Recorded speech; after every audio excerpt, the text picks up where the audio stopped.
也香一个。哎呦，老爷，这菜沾了我一脸。如今朝廷也有朝廷的难处，受灾的不只是咱们山西、山东、直隶、河南、河北，同样是遭受了旱灾呀。想来，这当今的皇上，恐怕也是焦头烂额呀。可是，朝廷难道就眼看着我们老百姓饿死？皇上在紫禁城里，一餐就有几十上百道菜，哪里知道我们老百姓吃糠咽土的苦处啊！唉，哪朝哪代不是朱门酒肉臭，路有冻死骨啊！诸位乡亲啊，大家稍安勿躁。现下朝廷正在积极地筹措新的赈灾的粮款，乡亲们，再忍耐忍耐，大家再等一等。虽然本官不才，但是本官要与你们大家一起硬扛着，期盼着、等待着这个老天爷能够给我们开恩垂怜。乡亲们，情况大家都看到了，你们围在这儿没有用啊！刘大人他一双手变不出来粮食，啊，大家呀得同甘共苦，对不对？散了吧，啊，散了吧。乡亲们，刚才我已经吩咐过周鹏了，啊，从本官的府上拿到仅有的几袋粮食，今夜给大家多赊几桶粥。大家放心，我呢继续发文催促着朝廷尽快给大家追加一些救灾的粮款，好吗？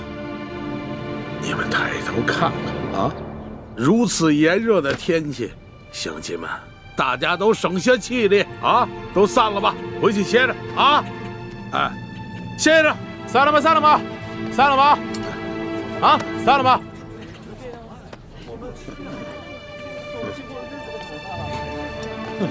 哎呦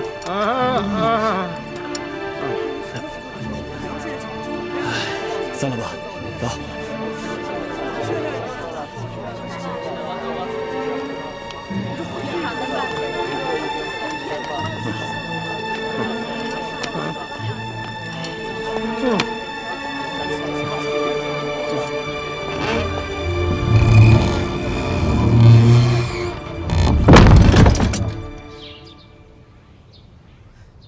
哎，文心，这刘德昭上的折子上面写的是8万6，哎，6万8千。为主子，是68600公顷。啊，对对对，是这个数字。那受灾人口是？受灾人口是23万4千人。对啊，我让索额图按照每人2两银子1担米的数额发放粮款，还增加了额外应对特殊情况的粮钱，一共是文银50万两，粮食30万担。文心，你的记性很好啊！啊，那日臣妾陪皇上在御书房下棋，皇上突然接到刘德昭的奏折，就随口念了出来，臣妾也就无意间记下了。没想到你还有这过目不忘的本事啊！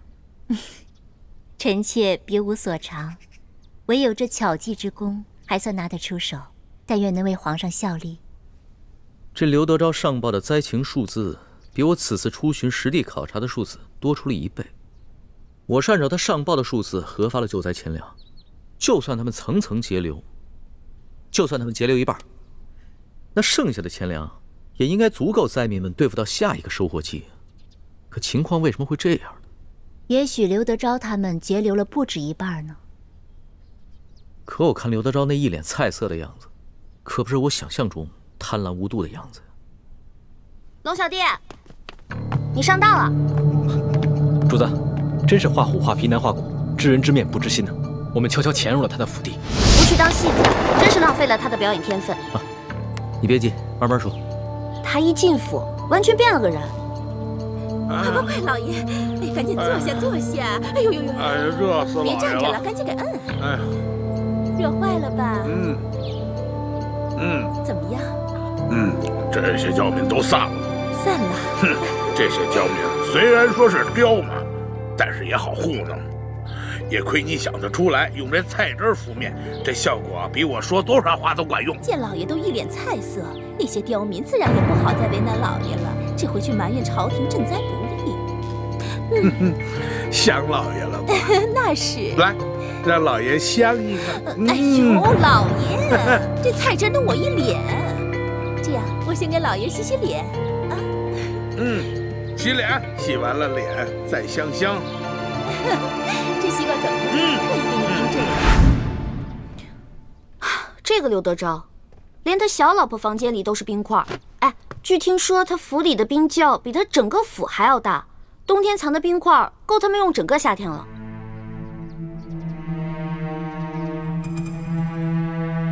随后，刘德昭把按察使大人、跟布政使大人等几个亲近的官员，还有几个大粮商们召集起来，开了一个会，商议对策。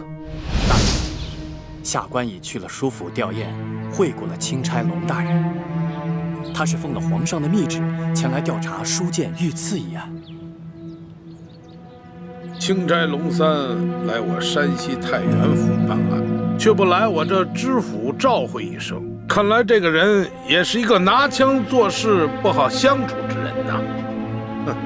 你们以后办事一定要小心，不要让人家抓住咱们什么把柄。大人放心，那钦差只是针对书剑遇刺一案，那义成已经自尽，死无对证，他也奈何不了咱们呐。别的钦差呢，我多少知道点背景，多少呢能够找出点突破口来。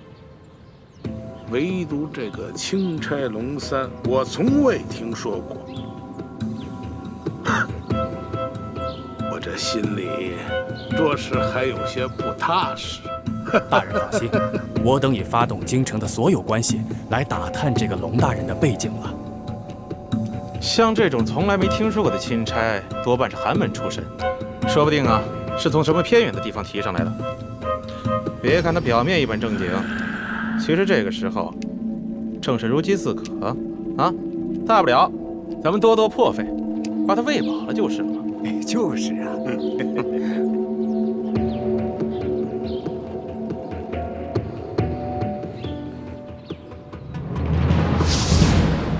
好，我倒要看看他怎么才能喂饱我，看看他到底能出多少价钱。他们这些人在如何对付钦差方面，显然是经验丰富的。他们对于主子的到来有所警惕，但并不十分在意。很快就转移了话题，开始商讨继续哄抬粮价，用赈灾的粮食再狠捞一笔，同时上旨夸大旱情，向朝廷索要更多的赈灾粮款。对于那些带头闹事的灾民，则派人暗杀。对了，他的小舅子裘贵也在其中，说是圈地任务已经完成了，杨怀村那块地，如今已经是刘家的产业了。这样，我要以钦差大臣龙三的名义去见刘德昭，让他放银放粮。主子，您切莫冲动啊！您手里那道圣旨写得清清楚楚的，您来这趟就只是调查舒总兵遇刺一案，可没说让您插手山西的政务啊。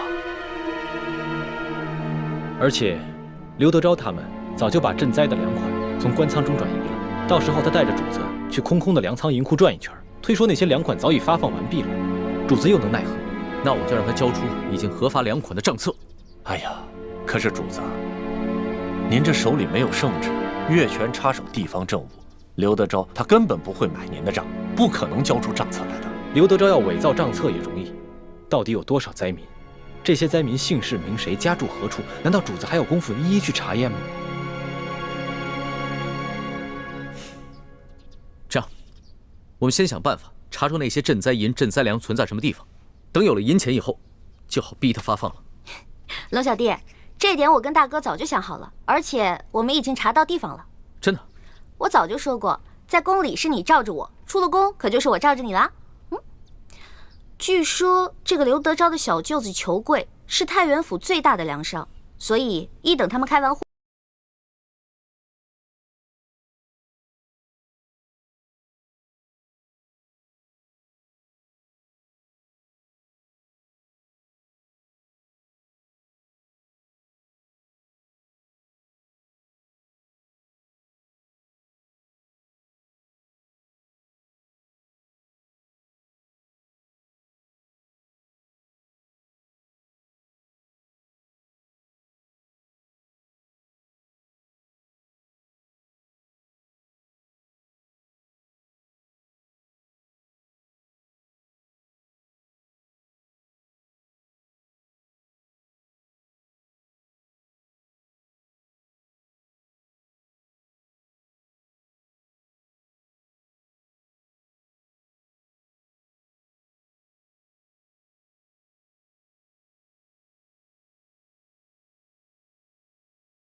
这个裘贵啊，在城外有一座庄园，庄园里面有10几座粮仓，里面全都是粮食。今年大旱，他的粮仓里面哪来那么多粮食啊？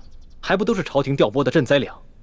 而且，我们在他的庄园里面还发现了一处银库，库中堆满了白花花的银两，都是5两一锭的官银。你们都不知道，那里面的耗子都比正常的猫大，糟蹋多少粮食啊！那个刘德昭不就是一只硕鼠吗？这样，咱们带着那些灾民到那个裘贵的庄园去，让灾民看到那些赈灾银、赈灾粮，我看刘德昭怎么解释。主子，在这个时候，万万不可与刘德昭发生正面冲突啊！刘德昭敢暗杀那些带头闹事的灾民，我就不信他还敢暗杀我这个钦差大臣龙三不成。皇上，你也知道您现在的身份只是个钦差大臣龙三啊，可是钦差大臣做事情哪有这么鲁莽的？有了事情不先和当地官府通气，反而要带着饥民去闹事，这刘德昭何须再需要借口暗杀？他直接就可以明着调兵遣将，把我们都给镇压了。到时候，他可以以钦差大臣带着灾民闹事的借口，把您押送回京城，说不定半路上他暗中派人假扮盗匪，把主子您给害了。这不怕1万，就怕万一啊！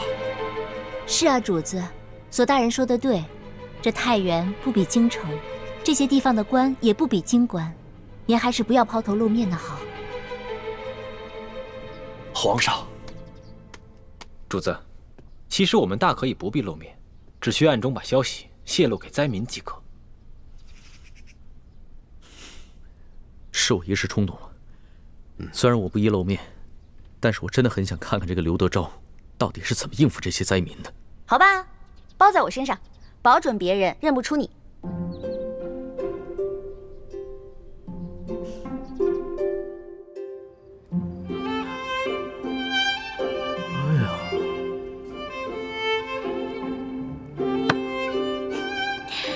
怎么样，龙小弟，还不错吧？我这个易容术啊，超级厉害的。别说那个只在舒家灵堂见过你一面的山西地方官，就算是宫里的太监宫女也认不出来你。这话不假。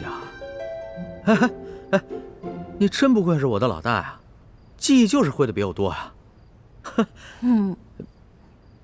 不对，我现在是你爷爷呀。乖孙子，摸摸头。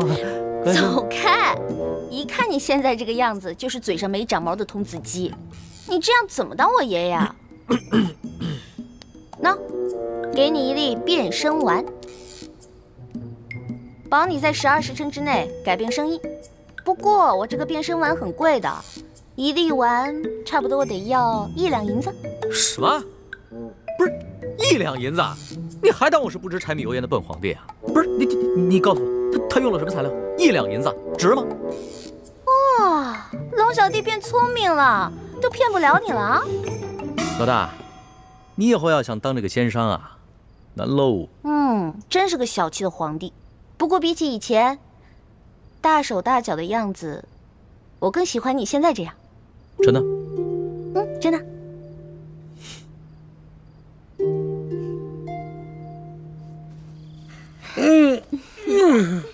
舒服吧？舒服。哎呀，没想到啊，舒婉欣这丫头还挺有能耐，进宫才2个月，摇身一变成了丽嫔娘娘。你这个小蹄子，怎么眼馋了？我有什么可眼馋的？咱们老爷不就是太原府的皇帝？咱们府里吃穿用度可不比那皇宫里差。你这小嘴巴巴的，还挺会说嘛。我告诉你，舒婉欣，人家肯定把这笔账算在老爷我的头上了。他肯定会让这个钦差不断的找老爷我的麻烦。那可怎么办呀？要不咱们还像以前一样，给这个钦差大人送点礼，探探口风。还不是时候。我正在找人探查这个龙三的底细。